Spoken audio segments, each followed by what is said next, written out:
It was a tough night, but a really good week, to go 2-1 with a 3 games in 4 nights in 3 different cities. I'll take it.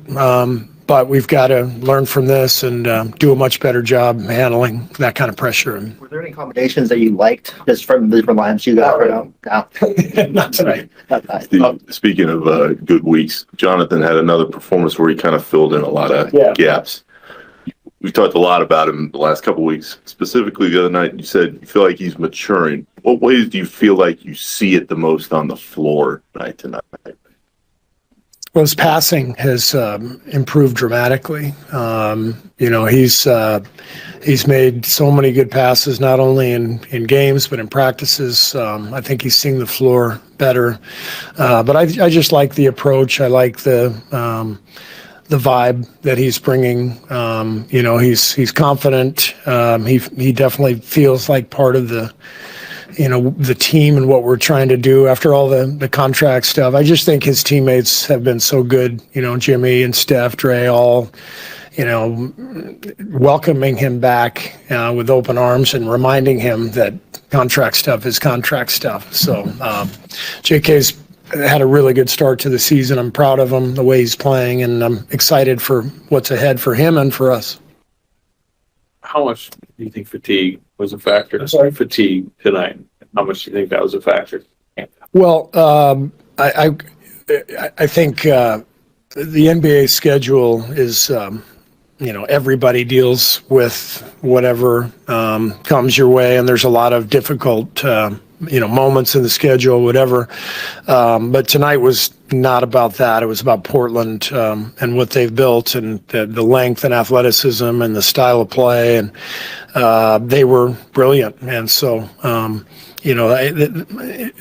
would be embarrassed to sit here and blame fatigue when a team just came out and just took it to us. So it was about them and their great play, and this city's going to really enjoy watching the Blazers because they play hard and they've got a real identity, and they're doing a really good job of kind of rebuilding the franchise after the long run with Terry and Dame and CJ. I mean, it's been a rough couple of years, but they've used that time wisely and built a really good roster. What do you think about, or how do you feel like Podziemski's playing right now? Well, Brandon wasn't at his best tonight, but he's. I thought in training camp he was excellent, but because we're shifting the starting lineup, or we'd shifted it tonight. I don't think there's a great rhythm for BP right now yet, but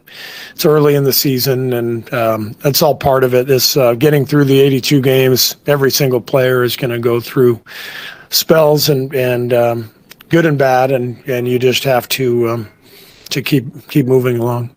Moses for a second. Once he settles back in, what kind of impact do you feel like he's poised to have? Well, we saw last year, what he did the last 30 games, starting on the ball, knocking down shots, using his size and his length defensively. So, he really is a 3-and-D player, modern NBA player, he's going to find his rhythm here and help us win a lot of games.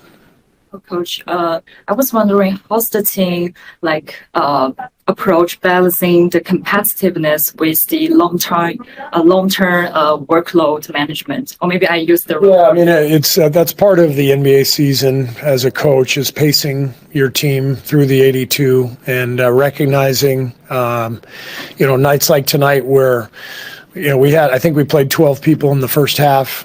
We played everybody, obviously. And we knew we were going to do that coming in, and that's part of pacing the team, balancing what you're talking about, maintaining that competitive edge and understanding where you are in the schedule and that sort of thing. So it's part of the job. How do you think about Will Richards' performance? I thought Will was great. He's got a real knack for the game. He just makes plays out there at both ends, and really good young player. We're excited about him.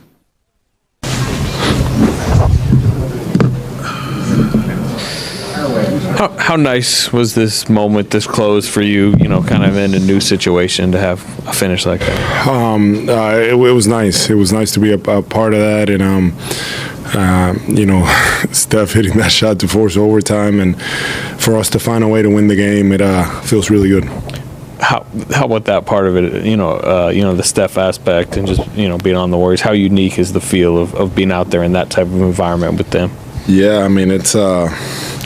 Those are difficult shots, shots that that you need those to go down, and to be a part of that, it's pretty special. Playing these type of games, it's a great team, one of the best teams in our league, and for us to be able to find a way to win that's pretty special.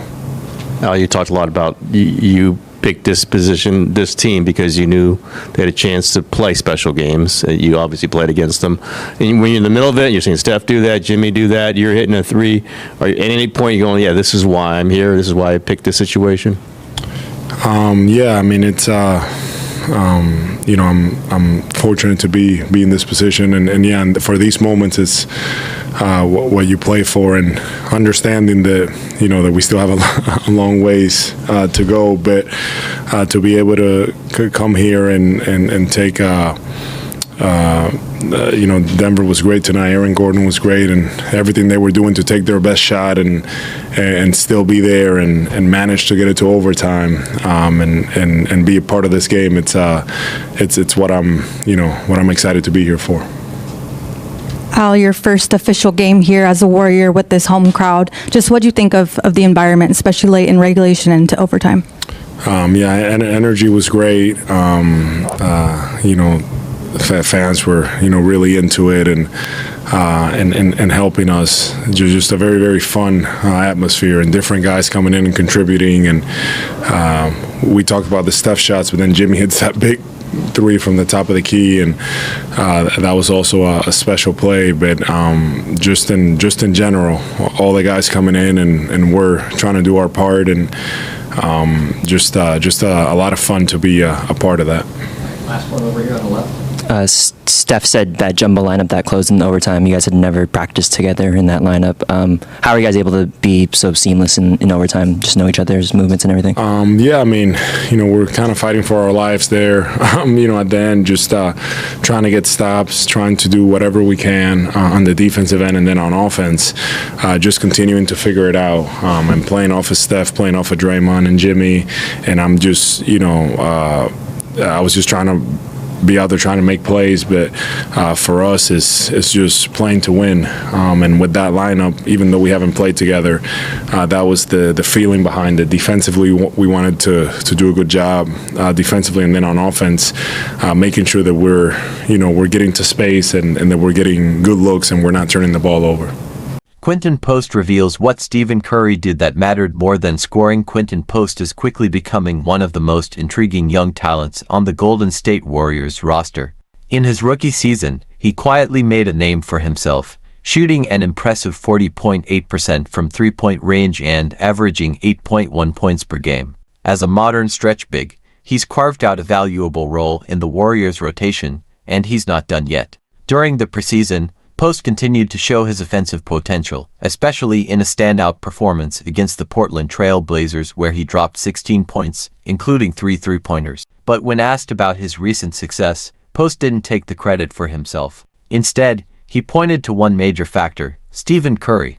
"What you saw out there, that's just the effect of having Steph Curry on the floor," Post said. "He makes everything so much easier for everyone on offense. And defensively, I think we handled things much better than the last time we faced them." The game marked Curry's return after missing the previous matchup against the Lakers, and he didn't disappoint, putting up 28 points and leading the Warriors to a 118-111 win over Portland. "This was a big statement game for him," Post added. "He sat out last game and then came back and just took over. He said something before tip-off that really stuck with me. But more than anything, it's his leadership, the way he sets the tone, that makes the biggest difference." While Curry leads the way offensively, Post is focused on improving where it really matters for his position: rebounding. Despite his offensive contributions, Post pulled down only 2 defensive rebounds in the game. Not enough, he admits. for a player in his role. We did a better job controlling the pace, but we still had too many turnovers. And on defense, I'm not even sure what the rebounding numbers were. I just know I need to be better. That's my priority right now, becoming a more effective rebounder. Last season, Post faced criticism for his defensive inconsistency. He knows that if he wants to keep growing and solidify his role long-term, that's the area he has to improve. Fortunately, he's not doing it alone. With the mentorship of Al Horford, who shares a similar playing style as a stretch five, Post is in the right environment to evolve. If he continues to develop, especially on the defensive end, Quinton Post could be a key piece in the Warriors' rotation for years to come. And with Steph Curry leading by example, he's got one of the best blueprints in the game to learn from. But what makes Post's comments so striking isn't just his humility, it's the deeper acknowledgement of how Stephen Curry continues to reshape the game without always needing to light up the scoreboard. For a young player like Post, recognizing the power of Curry's off-ball move, leadership, and court gravity shows a level of maturity that's catching the attention of coaches and analysts alike. Internally, sources close to the team say the coaching staff has been impressed with Post's approach during training camp. While his shooting numbers draw the headlines, it's his willingness to learn and take ownership of his weaknesses, like rebounding and defensive, that's earned him growing respect in the locker room. In particular, his openness about needing to improve on the glass has resonated with veterans like Draymond Green and Kevin Looney, who have both taken on mentoring roles with him in recent weeks. During practices, Post has been seen working closely with assistant coaches focusing on boxing out drills, rebounding reads, and interior footwork, a sign that he's committed to rounding out his game. Outside of the Warriors camp, Post's preseason performance and his comments about Curry sparked interest across NBA media. Analysts on national shows highlighted the quote about Curry making everything easier, using it as yet another example of the intangible impact the two-time MVP has on his teammates. Former players and commentators have also pointed out that this kind of awareness, especially from a rookie, is rare, and could signal that Post has the mindset to stick in the league. You don't hear a lot of young bigs talking like that, said one analyst during a post-game breakdown. He understands the game beyond just stats. That's huge. Looking ahead, the Warriors see Post as a potential long-term piece, someone who can eventually fill a similar role to Al Horford, a smart, versatile big who stretches the floor, moves the ball, and plays within the system. If he can elevate his rebounding and improve his defensive reads, he may even find himself closing games down the line. For now, though, Post remains focused on the next step. There's still so much I need to work on, he said after the win over Portland. But being around guys like Steph, Draymond, Looney, it's helping me grow faster. I just want to keep earning my minutes. As the regular season approaches, all eyes will be on whether Post can carry his preseason momentum into meaningful games. And if he does, with Curry still drawing defenders and opening lanes, the Warriors might have found a valuable new weapon hiding in plain sight.